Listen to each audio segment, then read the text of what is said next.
कुछ समझकर ही हुआ हूं मौजे दरिया का हरीफ, वरना मैं भी जानता हूं आफियत साहिल में है।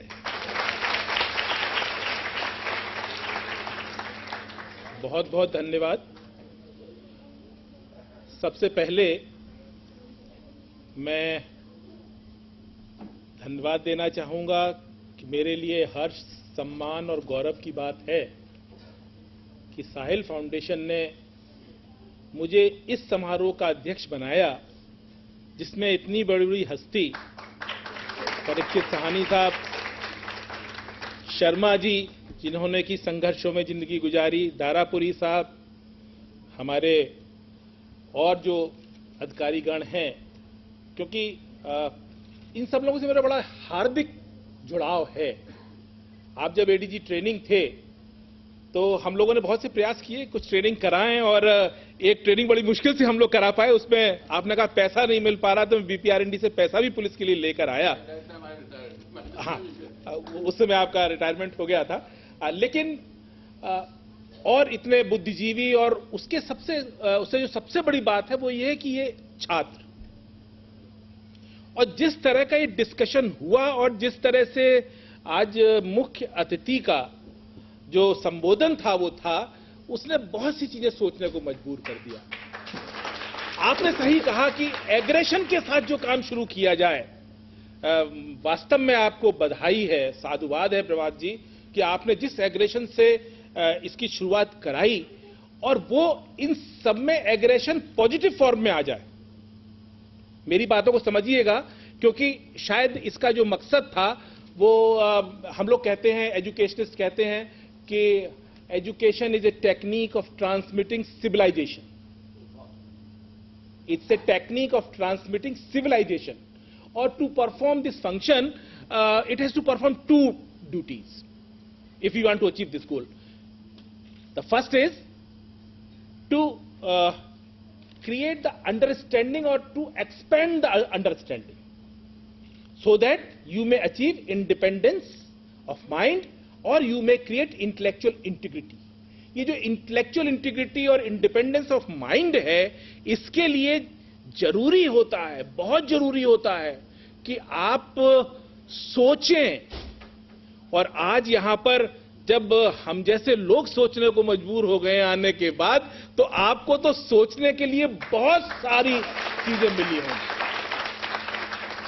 क्योंकि जहां एक और पुलिस अधिकारी अपनी बात कह रहे थे, वहां पर हमारे मुख्य अतिथि ने जिन चीजों को उठाया, और इन चीजों के साथ साथ जो पहली चीज तो टू क्रिएट द और टू एक्सपेंड द अंडरस्टैंडिंग, लेकिन ये दूसरी बात है, शायद हम लोग जो एकेडमिशियंस हैं, एजुकेशनिस्ट हैं, पिप्स भी चल रहा है, हम लोग फेल हो गए हैं। जो दूसरा बहुत इंपॉर्टेंट जो चीज है, जो कि जरूरी है एजुकेशन के लिए, अगर हम सिविलाइजेशन ट्रांसमिट करना चाहते हैं, टू एनरिच द कैरेक्टर।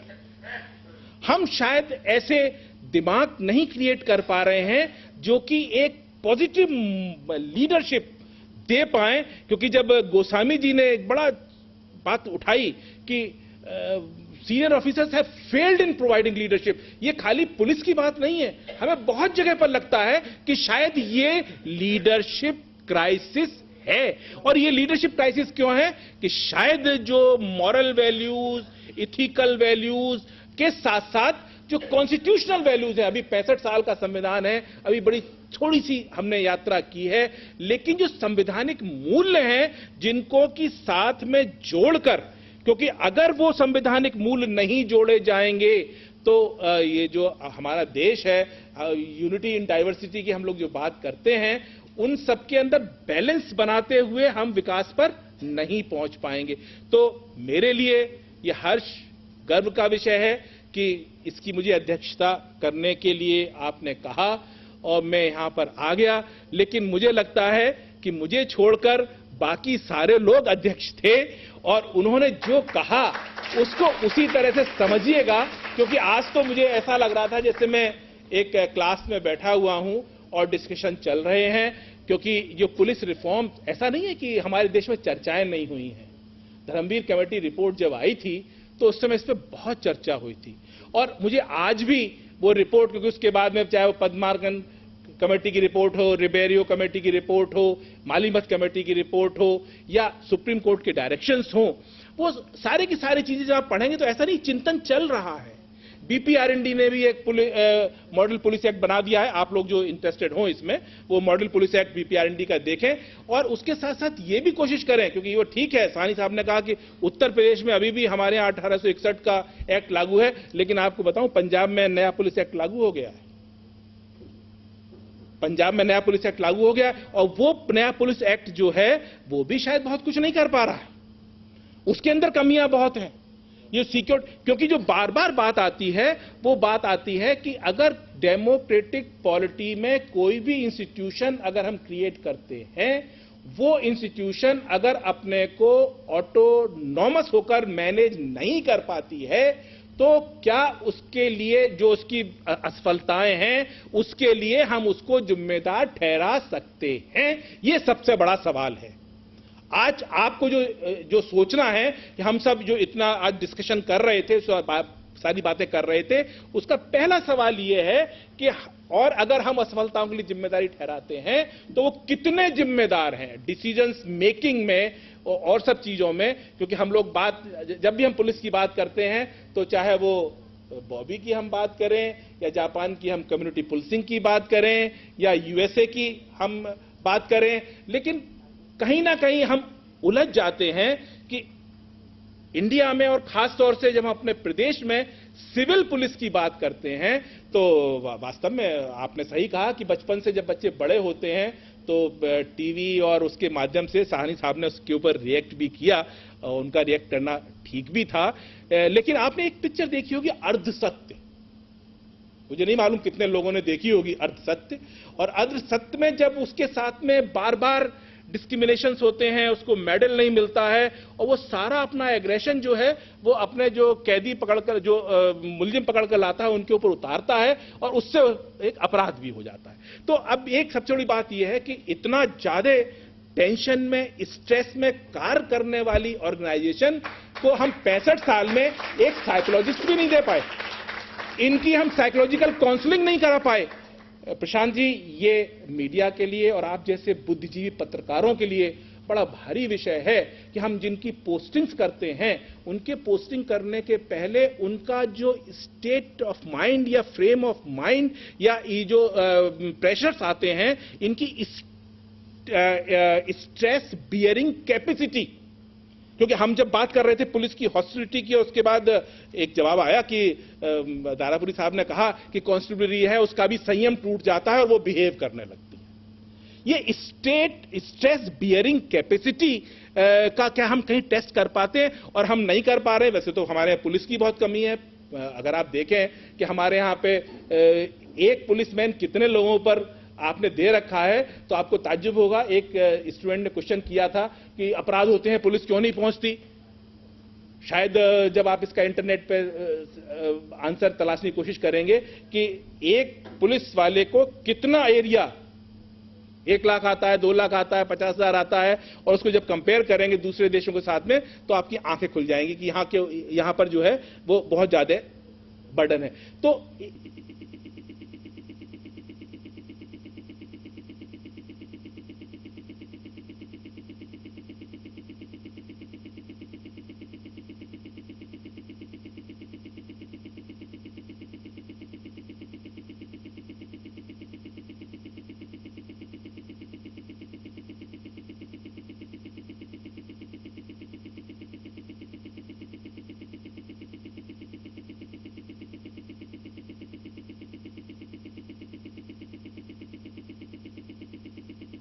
एक मेथड है, सोक्रेटिस मेथड भी है, बीइंग टोल्ड भी चलता है, लेकिन thinking is the best way of learning. When you think then you become the epitome of knowledge. और वो जो नॉलेज आपके अंदर डेवलप होगी, उस समय जो आप सजेशंस लेकर आएंगे और आप जिस भी प्रोफेशन में जाएंगे, वो शायद आपके हमेशा काम आएगा। और एक बार फिर ये कहते हुए, क्योंकि इतने अच्छी बहस के बाद मुझे कहने में बड़ा संकोच हो रहा है कि जहां पर नई नई चीजें निकल कर आई, इनके ऊपर मुझे भी अच्छा लगेगा अगर साहिल साहब मुझे अनुमति देंगे कि इस चीज के ऊपर हम लोग थोड़ा सा और रिसर्च करें, या जो ये मीडिया है इसके साथ में इस तरह की जो चीजें निकल कर आ रही हैं इसके ऊपर और थोड़ा सा आगे जाने कि भाई ये रिपोर्ट तो हो गया। क्योंकि एक बच्चे ने जब कहा कि एनएसए लगा दिया पुलिस ने, तो यहां बता दूं एनएसए पुलिस नहीं लगा सकती। पुलिस तो रिपोर्ट देती है, डीएम के पास जाती है, डीएम की वो अपनी कमेटी होती है, उसके बाद में वो डीजे और फिर वो गवर्नमेंट में, तो मतलब एक लंबा प्रोसीजर है। जो एनएसए का नेशनल सिक्योरिटी एक्ट जो है वो एक लंबा, ये आप लोगों को पता होना चाहिए। क्योंकि आपने एक बच्चे ने जब कहा कि पुलिस ने एनएसए लगा दिया, पुलिस एनएसए नहीं लगा सकती, गैंगस्टर एक्ट लगा सकती है, गुंडा एक्ट लगा सकती है, पुलिस जो है गुंडा एक्ट में कार्रवाई कर सकती है। लेकिन एनएसए लगाने के लिए, क्योंकि ये प्रिवेंटिव डिटेंशन का एक्ट है, इसके लिए जाए तो हाँ, तो मेरा आप लोगों से कहना यह, थोड़ा सा जानने की कोशिश कीजिए, इश्यूज आते हैं उनको समझने की कोशिश कीजिए, रिएक्ट करने के पहले कि सब गलत है, नहीं, पहले दूसरा पक्ष भी थोड़ा सा जाने। और शायद अगर हम जानकर उनसे कहेंगे नहीं नहीं नहीं ये गलती है, तो शायद हम ज्यादा पॉजिटिव क्रिएटिव वे में कंट्रीब्यूट करने की कोशिश करेंगे। और नॉलेज इज पावर, इससे बड़ी कोई चीज नहीं हो सकती। आप इस लक्ष्य को प्राप्त करें, इसके लिए मेरी आपको शुभकामनाएं हैं, आशीर्वाद है, और भविष्य बड़ा उज्जवल है। क्योंकि इस तरह के अगर ये आपने और कुछ डिबेट्स वगैरह कराते रहे तो इनकी जो स्किल्स तो हॉर्न करेंगे, लेकिन जो इंटेलेक्ट जो शार्पन होगी उससे इन लोगों को बहुत फायदा होगा। इन शब्दों के साथ मैं अपनी वाणी को विराम देता हूं और साहिल फाउंडेशन को, साहिल साहब को और चेयरपर्सन को विशेष रूप से मैं कॉन्ग्रेचुलेट बधाई भी देना चाहूंगा और उसके साथ साथ साधुवाद भी देना चाहूंगा कि बहुत अच्छा आपने कार्यक्रम कराया। धन्यवाद। बहुत बहुत शुक्रिया। मैं बहुत माजरत के साथ, क्योंकि वक्त की कमी थी, इसलिए मैं इस प्रोग्राम को जल्दी वाइंड अप करना चाह रहा था। आपकी 6 बजे की फ्लाइट थी परीक्षित साहनी साहब की, लेकिन अभी वो 6:45 की हो गई है। तो हम लोगों ने यहाँ पर 2 लोगों को और नहीं सुना है। अगर अध्यक्ष जी और मुख्य अतिथि जी इजाजत दें तो हम उन 2 लोगों को भी सुनना चाहते हैं, संक्षेप में ही सही, लेकिन सुनना चाहते हैं। मैं निगहत खान जी को कहूंगा कि वो हमारी परीक्षित साहनी जी की बहन हैं और इस लखनऊ में ही हैं और कस्टम में हैं। उनको भी बहुत सारे एक्सपीरियंस होंगे, क्योंकि एयरपोर्ट पे ड्यूटी है और आम पब्लिक से साबका पड़ता है। तो मैं चाहूंगा कि या तो वहीं से आप बात कर लें या फिर यहाँ आकर के 2 मिनट हम लोगों को कुछ कह दें, क्योंकि उसके बाद फिर मैं किसी और को भी मौका देना चाह रहा था। हाँ प्लीज।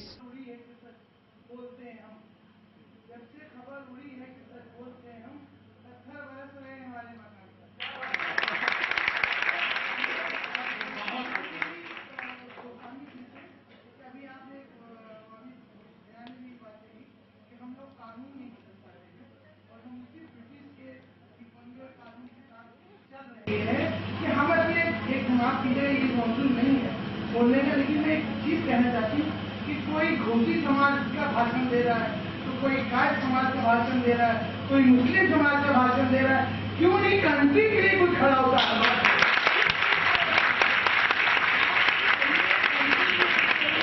मेरा अपना एक शेर है कि सितम भी करना, दुआ भी देना, वो बेकसी का गया जमाना, अगर जरूरत गिराओ की बिजली बना रही हूं मैं आजकल। कि ऐ खुदा हवाओं में कुछ नमी आए, ऐ खुदा हवाओं में कुछ नमी कर दे, सुना है घर से निकलने को है वो आज। करता हूं क्योंकि शायद जो आपने अभी कहा कि कंट्री के लिए क्यों कोई नहीं सोचता है, एक दिन मैं बलराज सर के साथ बैठा था और बहुत आप खामोश थे और मैं उनसे बातें करता चला जा रहा था। 10 मिनट 15 मिनट बाद उन्होंने कहा कि यार साहिल तुम आज बहुत सीरियस बात कर रहे हो, बहुत सीरियस हो। तो मैंने कहा कि सर क्या करें, ये सोचने पे मजबूर होना पड़ रहा है। हम नहीं सोचेंगे, हम नहीं करेंगे तो बदलाव कैसे आएगा? इसलिए बहुत जरूरी है हम नौजवानों को तमाम चीजें छोड़ करके इस देश के बारे में सोचने के लिए, क्योंकि देश से हम हैं, देश नहीं होगा तो हम नहीं होंगे। मैं इसी के साथ पंडित राजनाथ शर्मा जी से चाहूंगा कि वो 2 शब्द आशीर्वाद के, क्योंकि उनकी भाषा शैली जो है वो हम लोगों को जरूर सरल भाषा में बहुत कुछ सिखा जाएगी, और इसके बाद हम इस पूरी डिबेट को समाप्त करेंगे इस घोषणा के साथ कि हम इस डिबेट को दूसरे पार्ट में भी करेंगे और आप लोग फिर से आएंगे, इसी उम्मीद के साथ मैं पंडित राजनाथ शर्मा जी को प्लीज। ये नहीं कि पुलिस का सुधार कैसे हो, समस्या ये है कि ऐसी स्थिति क्यों पैदा हुई, उस स्थिति पर विचार होना चाहिए था। मैं सन 65 में जेल में था, तो एक साथ मेरे साथ बाबा गोमतीदास थे, तो मैंने उनके सर पर देखा कि जगह जगह से सर उनका यो यो यो हुआ है। तो मैंने उनसे पूछा कि आपका सर ये क्या हो गया? तो उन्होंने बताया कि भैया स्वतंत्रता आंदोलन के समय में मुंशी राम आसरे और मैं 2 लोग, तो एक खान दरोगा था, तो जब देखो वही मिल जाए, तो 50-50 जूते मारने की सजा हुई कोतवाली में, तो 25-30 जूते पड़े और राम आसरे जी बेहोश हो गए। अब उनके हिस्से जूते के मैंने तो मेरा ये सारा सर इसलिए टूट गया। तो जो पुलिस जूता मारने के लिए बनाई गई थी, अंग्रेज कोई तरक्की नहीं कर रहा था इस देश में कि बंबई तक रेल चली गई। बंबई रेल इसलिए गई थी कि मराठे विद्रोह कर रहे थे, बलिया रेल इसलिए गई थी कि बलिया के लोग विद्रोह कर रहे थे। सेना कैसे वहां पहुंच जाए, दमन कैसे हो जाए, अंग्रेज अपने राज को कैसे कायम रखे। तो जो राज करने के लिए पुलिस बनाई गई थी, वो लोकतंत्र के बाद जनता की सेवा कैसे करती, ये संभव नहीं था। तो जब संभव ही कोई चीज नहीं थी, एक असंभव चीज पर बहस चल रही है कि उसको संभव कैसे किया जाए। पहली बुनियादी सवाल तो यह है, जैसा गोस्वामी जी ने कहा,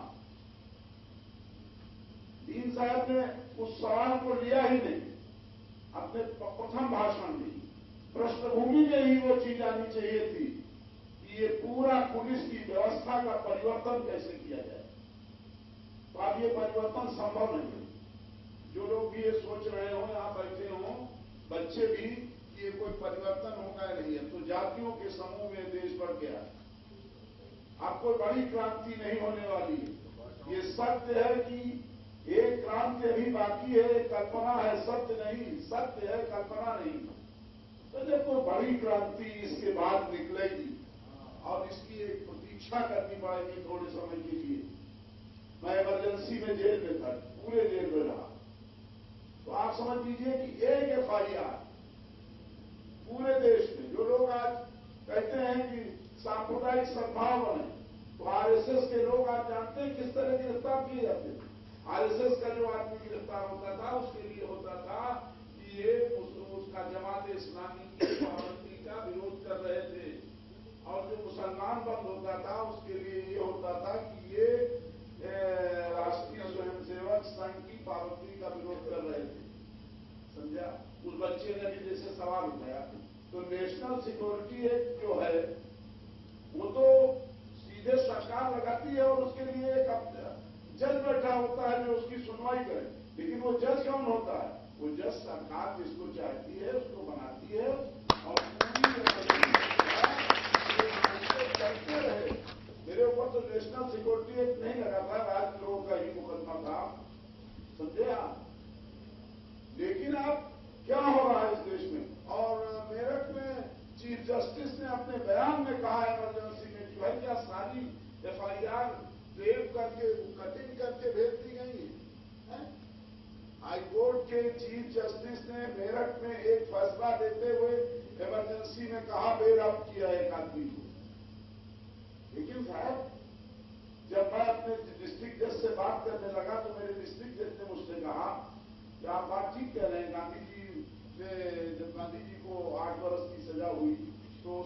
लोकमान्य तिलक का रेफरेंस दे दिया जयंती, तो उन्होंने कहा कि हमारी हिंदू संस्कृति जो हिंदुस्तान की संस्कृति है इसमें छोटों की तुलना बड़ों से नहीं की जाती। तो आपको बहुत बहुत धन्यवाद सजा देने का, लेकिन वो बहुत बड़े आदमी थे। गांधी जी ने कहा मैं एक छोटा आदमी हूँ, और सजा काटने के लिए चले गए वो गांधी जी जेल में। मैंने कहा साहब मुझसे आप गांधी जी का अनुसरण चाहते हैं, आप तो नहीं जगमोहन लाल सिन्हा वाला अनुसरण कर रहे हैं। तो सारा समाज जो है वो अपनी निजी आवश्यकताओं में डूबा हुआ है। एक दौर चल गया है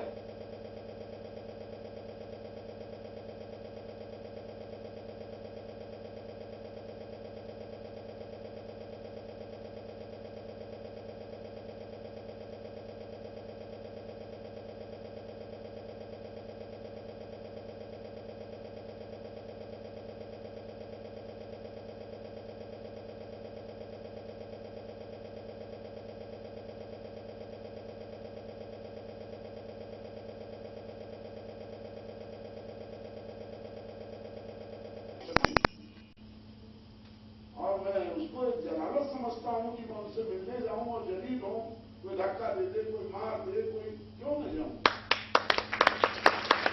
बहुत सी समस्या है, जैसे पुलिस की है, उसको कितनी दफे मारा गया लाठीचार्ज में, तो उसमें बच्चे नहीं समझते।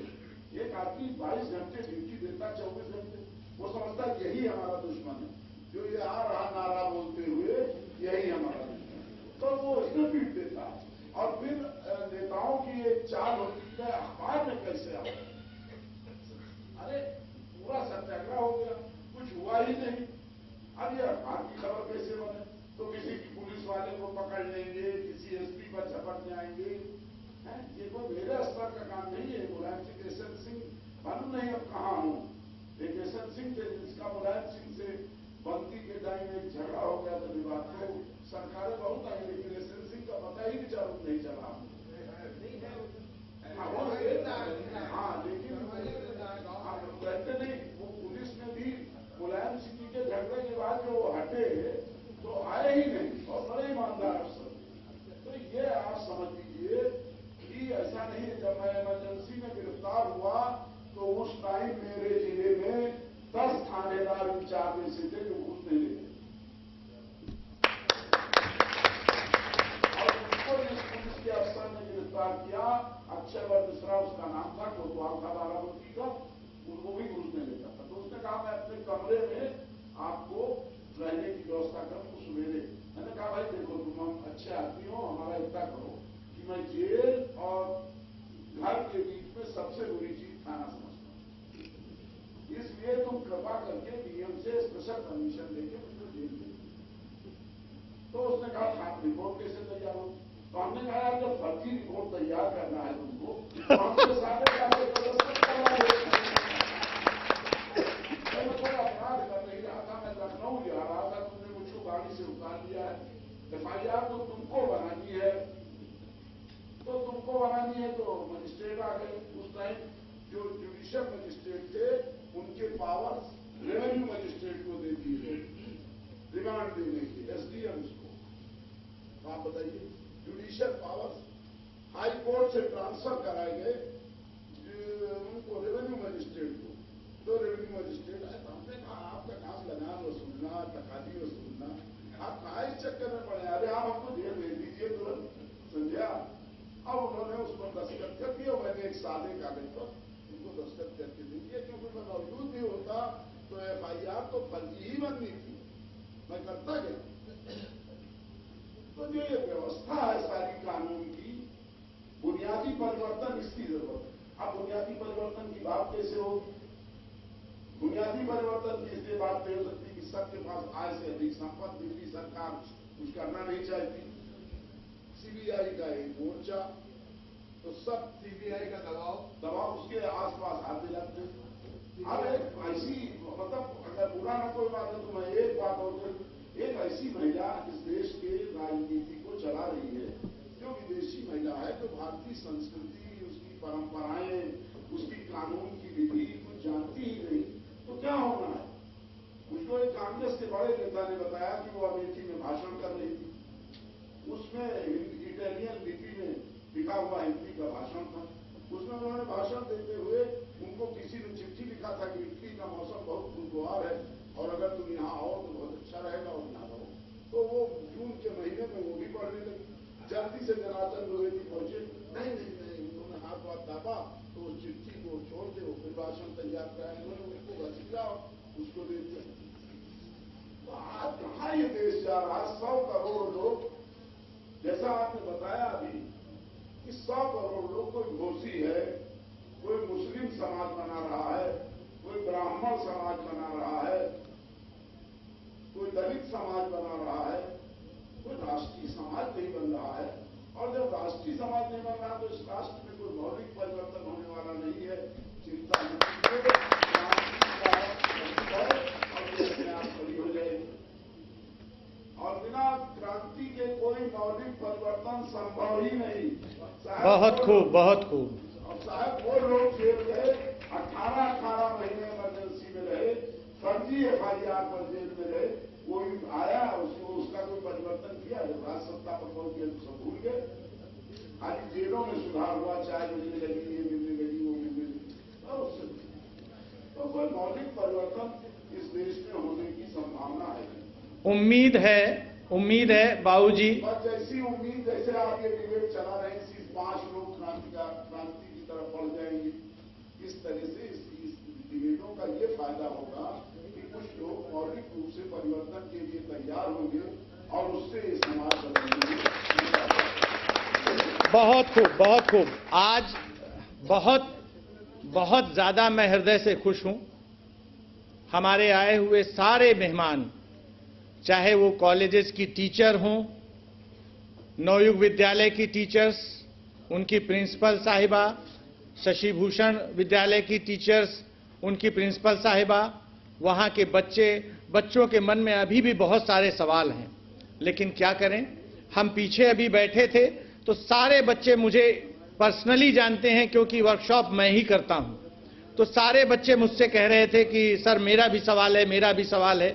बच्चों, मैं आपको ये वादा करता हूं कि मैं नेक्स्ट टाइम 1-2 महीने में जरूर फिर से इस डिबेट को करूंगा और ये जो अधिकारी आपके पास हैं, ये अधिकारी फिर से होंगे और मैं कोशिश करूंगा कि परीक्षित साहनी साहब फिर से उसमें आए जैसा उन्होंने वादा किया है और मुझे पूरी उम्मीद है कि वो आएंगे। बच्चों, उन्होंने हामी भर दी है। मैं अब माइक को डॉक्टर इकबाल साहब के हवाले कर रहा हूं और आप सबका बहुत बहुत शुक्रगुजार हूं। और वो लोग भी मजबूर हैं। एक बात, सबसे खुशी की बात यह है जिसको कि हम सब बच्चे,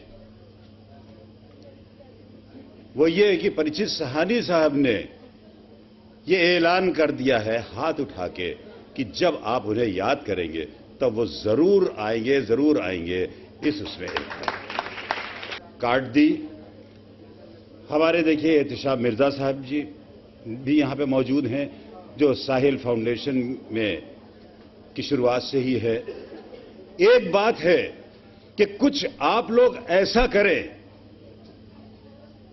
कि तुम उठो, उठकर गिरा दो बीच की दीवार को। तुम उठो, उठकर गिरा दो बीच की दीवार को, देखना आंगन तुम्हारा 2 गुना हो जाएगा। बच्चों को सबक लेना चाहिए आज जो हम लोगों के बीच में सब है।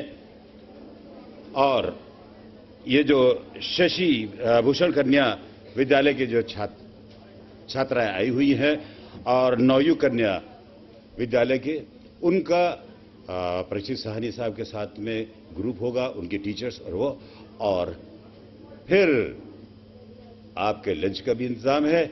लेकिन चलते चलते सिर्फ इतना ही कहेंगे कि रुखसत के वक्त का हमें इतना तो होश है, रुखसत के वक्त का हमें इतना तो होश है, देखा कि ये हम उनको जहां तक नजर गई। बच्चों, मैं सबसे पहले नवयुग कन्या विद्यालय की टीचर्स से, बच्चों से और प्रिंसिपल साहिबा से कहूंगा कि अब ये समाप्त हो गया है। अभी सारे बच्चों को लंच पैकेट दिए जाएंगे। सारे हमारे गेस्ट भी हैं। हम गेस्ट से कहेंगे कि वो सारे हमारे साथ फिर से उसी गेस्ट रूम में चलें और 10 मिनट का मौका और दें, हम लोग साथ बैठते हैं और इस पर बात भी करते हैं। और बच्चों जिनको जिनको ग्रुप फोटो परीक्षित जी के साथ करनी है, मैं आप लोगों के बीच में परीक्षित जी को अकेला छोड़ के जा रहा हूं। अब ये सारी जिम्मेदारी आप लोगों की है कि उन्होंने सही सलामत हमारे पास 10 मिनट में वापस पहुंचा दें।